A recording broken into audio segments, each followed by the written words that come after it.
अस्सलामुअलैकुम स्टूडेंट्स। आज हम बात करने वाले हैं एक ऐसे कॉन्सेप्ट की जो सिर्फ फिजिक्स में नहीं बल्कि ज़िंदगी में भी अप्लाई होता है, और वो है फ्लूइड मैकेनिक्स। सोचें, अगर फ्लूइड मैकेनिक्स ना होती तो ना परफ्यूम स्प्रे होते, ना एयरप्लेन्स उड़ते और ना ही डैम्स काम करते। लेकिन ये चैप्टर सिर्फ थियोरी नहीं, यहाँ हर कॉन्सेप्ट एक साइंस का छुपा हुआ सीक्रेट है। तो आज की वीडियो में हर शॉर्ट क्वेश्चन का टू द पॉइंट आंसर मिलेगा। शुरू करते हैं क्वेश्चन नंबर 1 से। Question number 1 is why do athletes such as swimmers and bicyclist wear suits in competition. Fluid mechanics के अंदर एक कॉन्सेप्ट आता है रेजिस्टेंस यानी मुखालफत, जो किसी भी मूविंग ऑब्जेक्ट को स्लो कर देता है। मतलब जब कोई स्विमर पानी में या साइकिलिस्ट हवा में मूव करता है तो एक फोर्स उनके ऑपोजिट लगती है जो उन्हें आहिस्ता करने की कोशिश करती है। यही फ्लूइड रेजिस्टेंस है।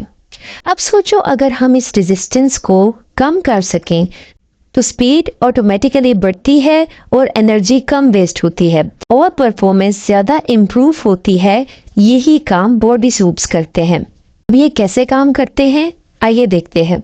सबसे पहले स्विमर्स के लिए, पानी के अंदर अगर नॉर्मल कपड़े पहन लो तो पानी उन्हें खींचता है, रेजिस्टेंस बढ़ता है और स्पीड स्लो हो जाती है। बॉडी सूट्स पानी के फ्लो को स्मूथ कर देते हैं, जिससे पानी इजीली पास हो जाता है और स्विमर बिना ज़्यादा एनर्जी वेस्ट किए तेज तैर सकता है। साइक्लिस्ट के लिए, हवा भी एक फ्लूइड है और जब एक साइक्लिस्ट तेज चलता है तो हवा उसके ऑपोजिट फोर्स लगाती है। अगर कपड़े लूज हों तो हवा उन्हें पकड़ लेगी और स्पीड स्लो हो जाएगी। तो बॉडी सूट्स हवा के फ्लो को स्मूथ कर देते हैं, जिससे साइक्लिस्ट बिना एक्स्ट्रा फोर्स लगाए तेज चल सकता है। तो कंक्लूजन ये हुआ कि smart work is greater than hard work. Athletes सिर्फ प्रैक्टिस नहीं करते बल्कि साइंस का भी यूज करते हैं अपनी परफॉर्मेंस बेहतर बनाने के लिए। अगर हमने लाइफ में तेज भागना है तो सिर्फ मेहनत नहीं, स्ट्रेटेजी भी जरूरी है। Question number 2 is distinguish between turbulent flow and streamline flow. एक सिंपल सवाल है, कभी पानी को आराम से बहता देखा है? एकदम स्मूथ फ्लो होता है, बिल्कुल सीधा, बिना किसी रुकावट के। तो ये होता है स्ट्रीमलाइन फ्लो। और कभी किसी रिवर या फास्ट मूविंग वाटर को देखा है जिसमें छोटे छोटे व्हर्लपूल्स चक्कर खाते हैं, या हवा जब तेज चलती है तो एकदम अनप्रेडिक्टेबल हो जाती है? ये होता है टर्बुलेंट फ्लो।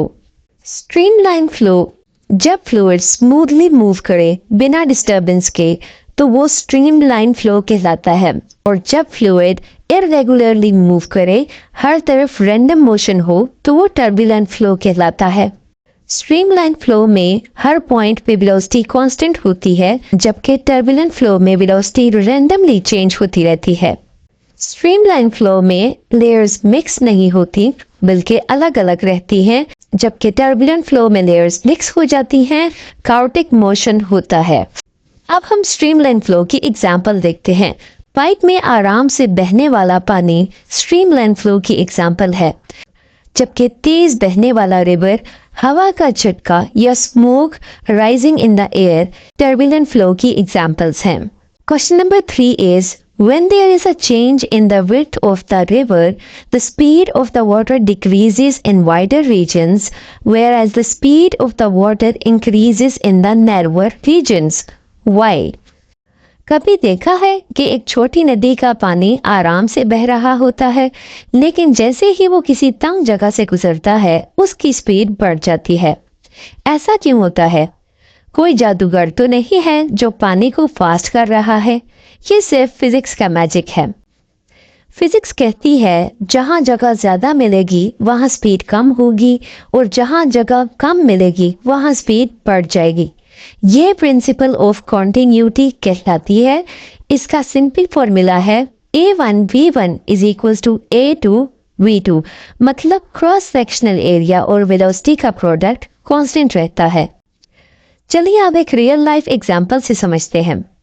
नदी का पानी, जब नदी वाइड होती है तो पानी आराम से फ्लो करता है, और वही नदी जब किसी तंग जगह से गुजरती है तो स्पीड ऑटोमेटिकली और बढ़ जाती है। गार्डन होज एक्सपेरिमेंट। जब आप पाइप के मुंह को वाइड रखते हो तो पानी धीरे फ्लो करता है, पर जैसे ही आप पाइप को प्रेस कर देते हो पानी तेजी से निकलता है। Question number 4 is it dangerous to stand close to rail tracks when a rapidly moving commuter train passes? Explain why. कभी आपने बिल्कुल ट्रेन के पास खड़े होकर देखा है जब वो तेज रफ्तार से गुजर रही होती है? एकदम से एक खिंचाव मीन्स पुलिंग फोर्स महसूस होती है, जैसे कोई हमें ट्रेन की तरफ खींच रहा हो। ऐसा क्यों होता है? ये कोई जादू नहीं है, ये भी फिजिक्स का ही एक मैजिक है। साइंस कहती है कि जब हवा तेज रफ्तार से मूव करती है तो उसका प्रेशर कम हो जाता है, और यही बर्नौलीज प्रिंसिपल है। जब कोई ट्रेन तेज स्पीड से मूव करती है तो वो अपने आसपास की हवा को भी खींच लेती है। ट्रेन के करीब हवा की स्पीड ज्यादा होती है लेकिन प्रेशर कम होता है। बाहर वाली हवा प्रेशर ज्यादा होने की वजह से हमें ट्रेन की तरफ धकेलती है, और अगर हम ज्यादा करीब होंगे तो हम अपना बैलेंस लूज कर सकते हैं और ट्रेन की तरफ गिर सकते हैं। चलिए आप एक रियल लाइफ एग्जांपल से समझते हैं। सोचिए आप रोड की साइड पे खड़े हो और एक तेज बस या ट्रक पास से गुजर जाए, एकदम से हवा का झटका लगता है ना, वही इफेक्ट ट्रेन के साथ और ज्यादा स्ट्रॉन्ग हो जाता है। Question number 5 is verify that pressure has units of energy per unit volume.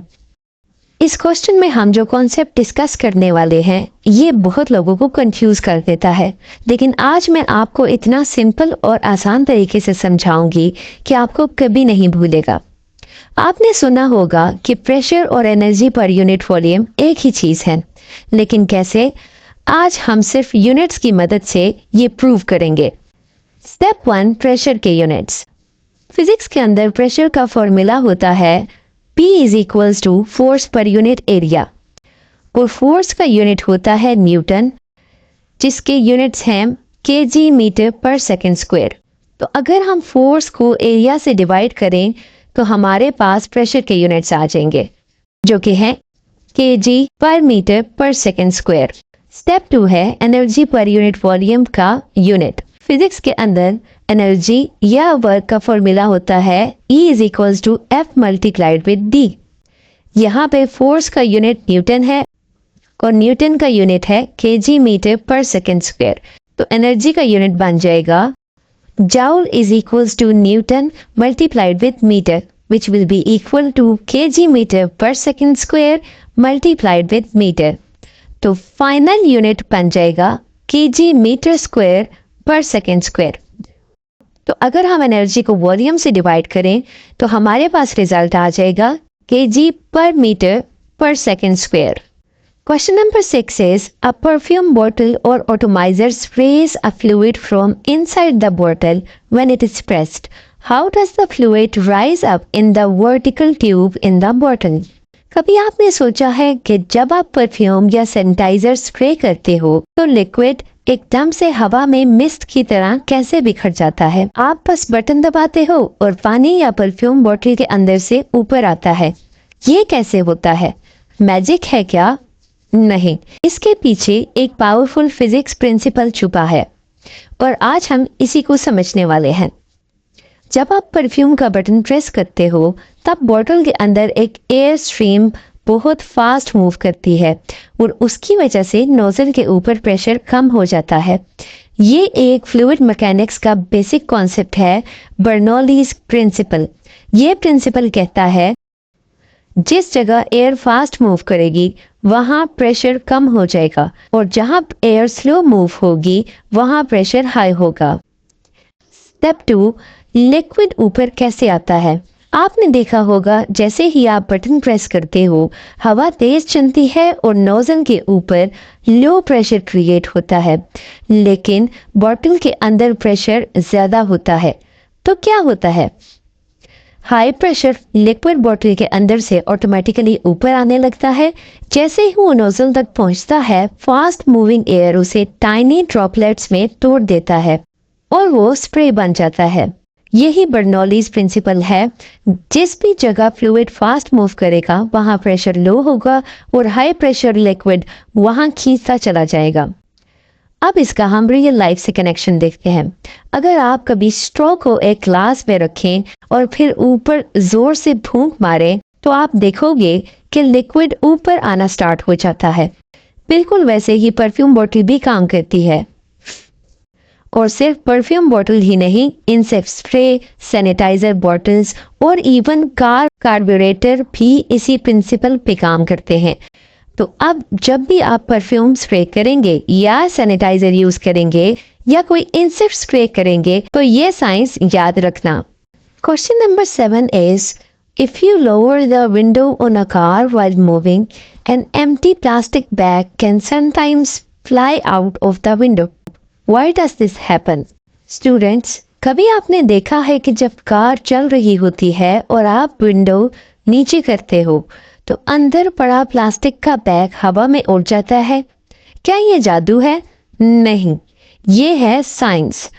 अगर आप फ्लूइड मैकेनिक्स समझ लो तो दुनिया के बहुत सारे छुपे हुए राज समझ आ जाएंगे। साइंस का ये रूल है, जब कार फास्ट स्पीड से मूव कर रही होती है तो बाहर की हवा भी तेज चल रही होती है। और बर्नौलीज प्रिंसिपल कहता है जितनी हवा की स्पीड ज्यादा होगी उतना ही प्रेशर कम होगा। तो कार के अंदर हवा ऑलमोस्ट थिन होती है, मतलब हाई प्रेशर। कार के बाहर हवा फास्ट चल रही होती है, मतलब लो प्रेशर। वो फिजिक्स का रूल है, एयर हमेशा हाई प्रेशर से लो प्रेशर की तरफ मूव करती है।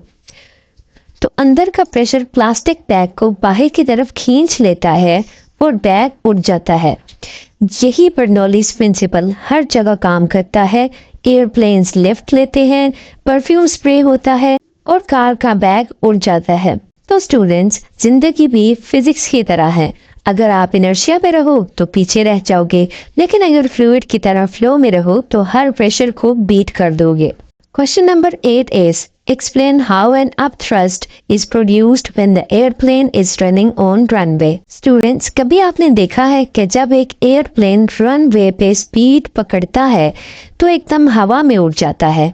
ऐसा कैसे होता है? क्या उसके अंदर कोई छुपा जादू है?